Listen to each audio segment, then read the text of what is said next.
انا نحن نزلنا الذکر وانا لہو لحافظون۔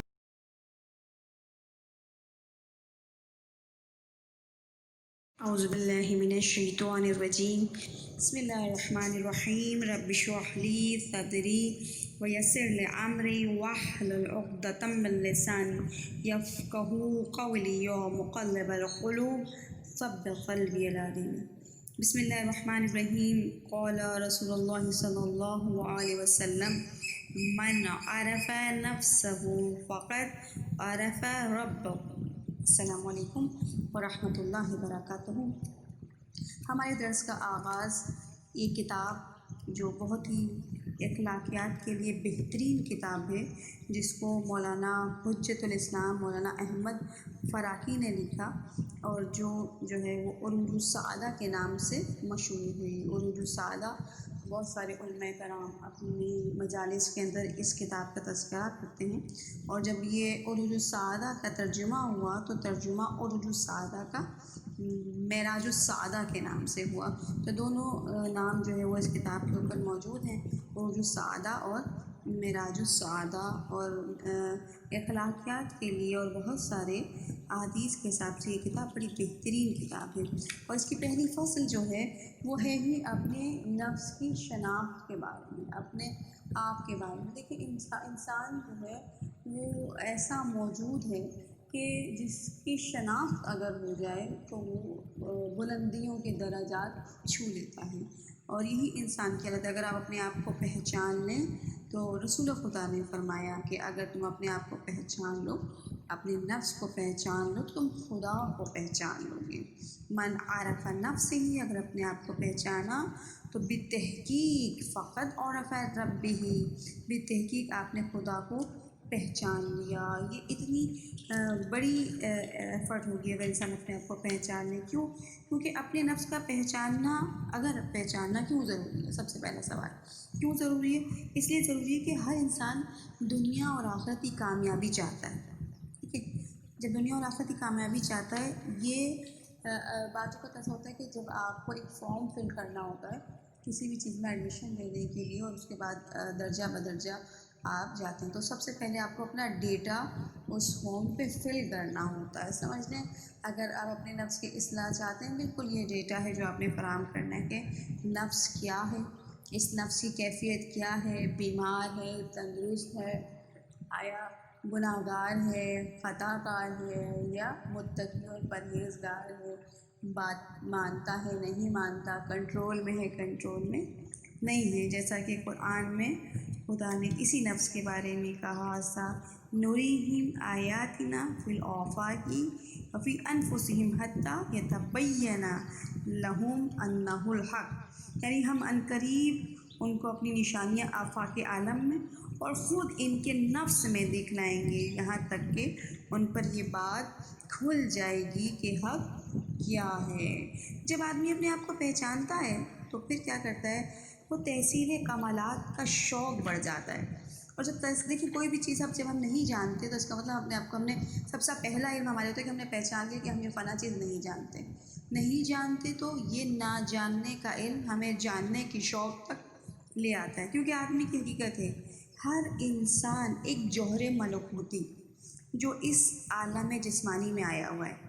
ایسے میں جو ہر شریف کو بے فائدہ اس عالم میں نہیں بھیجا گیا، تو اللہ نے جو بھیجا ہے وہ نہ کسی مقصد کے لیے بھیجا ہے۔ پس معرفت پسند انسان فوائد نفس کے حاصل کرنے کی کوشش کرتا ہے، اپنے آپ کو بتدریج منزل و منزل بلندی پر لے جاتا ہے۔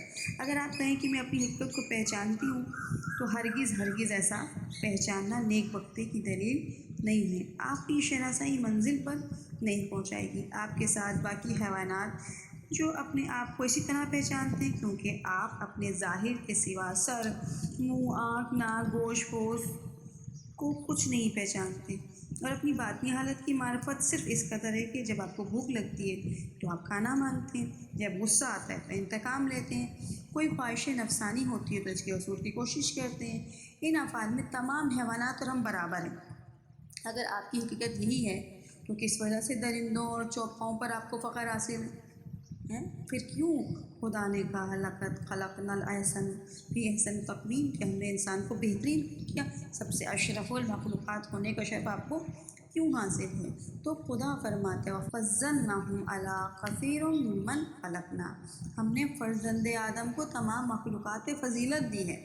اگر انہیں آواز صفات کی بدولت پر فخر و مباحات ہوتا کہ آپ کی شکل ایسی ہے، آپ یوں ہیں اور آپ کھاتے ہیں اور آپ پیتے ہیں، اگر صرف یہی فخر ہوتا تو جانور اور ہم برابر ہیں، ان کو بھی بھوک لگتی ہے، ہمیں بھی بھوک لگتی ہے، وہ بھی اپنی خواہشات نفسانی کو پورا کرتے ہیں، ہم بھی پورا کرتے ہیں، وہ بھی نسل بڑھاتے ہیں، ہم بھی نسل بڑھاتے ہیں، بلکہ اس حوث میں انسان بہت آگے بڑھا ہوا ہے، اس کی خواہشات نفسانی زیادہ ہیں۔ مگر اگر غور کریں کہ صرف آپ کے ذہن میں یہ سوال آئے کہ آپ کون ہیں، کہاں سے آئے ہیں، یہ سوالات وہ ہیں جو عقائد میں بھی کیے جاتے ہیں۔ چند روز کا مقام کے بعد آپ اس دنیا میں آئیں، پھر آپ دیکھتے ہیں لوگ پیدا ہوتے ہیں، اس کے بعد مر جاتے ہیں۔ کیوں؟ آپ کو خدا نے کس لیے پیدا کیا؟ آپ دنیا میں آئیں، کھائیں پئیں، نہائیں دھوئیں، شادی کریں، بچے پیدا کریں، اس کے بعد یہی دنیا کماتے رہو چلے جائیں۔ یہ اعضائے جوارح جو اللہ نے آپ کو ہاتھ، پاؤں، آنکھ، کان، ناک دی، یہ کس لیے دی اور دیے ہیں؟ تو کون سی چیز ہے جو آپ کی کامیابی کا باعث بنے گی اور آپ کی فضیلت کا باعث بنے گی؟ آپ میں سے بعض صفات، ملکات کچھ ایسے ہیں جو بعض درندوں میں ہیں، بعض شیاطین میں ہیں، بعض فرشتوں میں ہیں۔ جیسے کہ فرمایا گیا وہ کون سی صفات ہیں جو جن کو ترک کرنے کی کوشش کرنی چاہیے؟ بس طالب سعادت کو چاہیے کہ اپنے آپ کو پہچاننے کی کوشش کرے۔ واضح رہے کہ ہر انسان دو چیزوں سے پیدا کیا گیا، ایک تو بدن ظاہری ہے آپ کا، جسے ہم جسم کہتے ہیں، گوشت پوست، آپ کے رگ، آپ کی ہڈیاں، اور ٹھیک ہے یہ سب چیزیں، اور اس میں اصل عناصر کیا ہیں؟ وہ آپ کا پانی، آگ، یعنی آپ اس کا سارا میٹر سسٹم رکھ لیں۔ دوسرا سسٹم کیا ہے؟ دوسرا ہے نفس، جس کو روح، جان، عقل، دل بھی کہتے ہیں۔ یہ جوہر عالم ملکوت ہے جس کا تعلق جن سے ملائکہ سے، اس کی اصل یعنی روح کی جو اصل ہے وہ پاک اور پاکیزہ ہے۔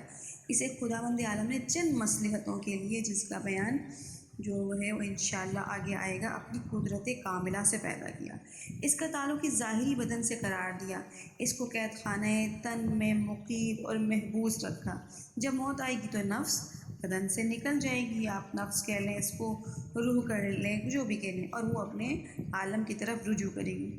اس نفس کو چشم ظاہری سے، یہ جو آپ کی ظاہری آنکھیں، اس نفس کو آپ دیکھ نہیں سکتے، نفس ہے مگر آپ دیکھ نہیں سکتے، جبکہ نفس یا جان یا روح یا دل یا عقل بیان کیا جائے تو اس سے یہی مراد ہے نفس، بلکہ بعض اوقات انسان سے بھی یہی مراد دی جاتی ہے، کیونکہ آدمی کی صحیح حقیقت کیا ہے؟ بس جسم نفس کے لیے ایک مکان ہے، جہاں اسے اپنے فرائض مخصوصہ بجا لانے کے لیے ایک زمانے تک رکھا گیا ہے۔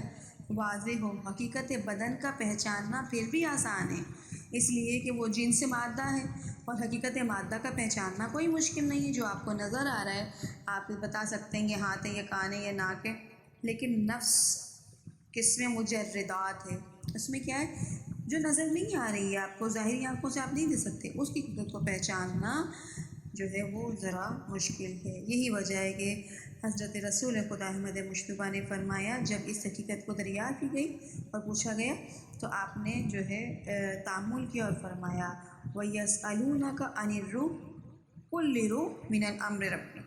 اگر لوگ تم سے روح کی بابت سوال کریں تو بس کہیں تو روح جو ہے وہ میرے پروردگار کے حکم کی امر ربی ہے، اس کو بیان کرنے کی اجازت نہیں ملی۔ بات، قطع تعلق، بدن حصول، تجرد اس کی پہچان سکتے ہیں، بلکہ اس سے عالم میں بھی کوئی اپنے نفس کو حد کمال تک پہنچائے اور بدن سے علاقہ کم ہو تو تعجب نہیں پہچان سکے کس قدر نفس کو معرفت حاصل ہے، کس قدر نفس مضبوط ترین ہے۔ اور ظاہر حقیقت انسان جو جوہر پاکیزہ ہے، جس کو نفس کہتے ہیں، اس کا سمجھنا اور جاننا مشکل ہے، لیکن پہلا طریقہ، اب میں آپ کو نفس کو پہچاننے کے طریقے بتاؤں گی اور وہاں پر ہم اپنا خاتمہ کریں گے اس درس کا۔ پہلا طریقہ نفس کو پہچاننے کا کیا ہے؟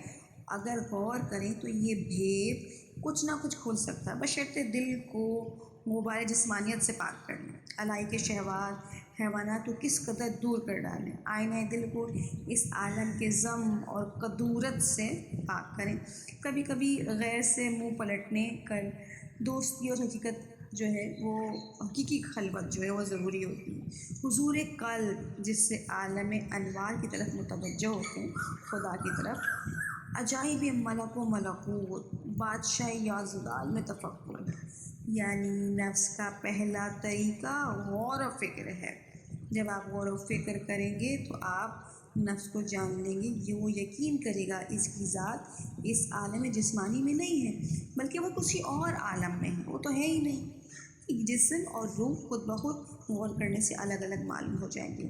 دوسرا طریقہ آدمی سوائے اس کے کہ بدن دوسرا جزء نورانی بھی رکھتا ہے، وہ کیسے ہے؟ دوسرا طریقہ ہے وہ خواب ہے، چونکہ خواب میں حواس بند ہو جاتے ہیں، بدن حرکت نہیں کرتا، آنکھیں دیکھنے کان سننے سے عاجز ہوتے ہیں، جسم ایک جگہ بے حس پڑا ہوتا ہے، باوجود اس کے کہ آدمی اطراف عالم میں مشغول سیر ہوتا ہے، آپ اپنے ہی آپ کو جو ہے وہ کہاں کہاں اس خواب میں دیکھ رہے ہوتے ہیں، اس جگہ آئینہ آپ دیکھ رہے ہوتے ہیں، آپ کیا کیا کر رہے ہیں، اس امور غیب سے مطلع ہوتے ہیں جنہیں بیداری اور ہوشیاری میں آپ حاصل نہیں کر سکتے۔ یقیناً انسان سوچتا ہے یہ جو میں لیٹا ہوا ہوں، بے حس و حرکت پڑا ہوں، یہ کون ہے؟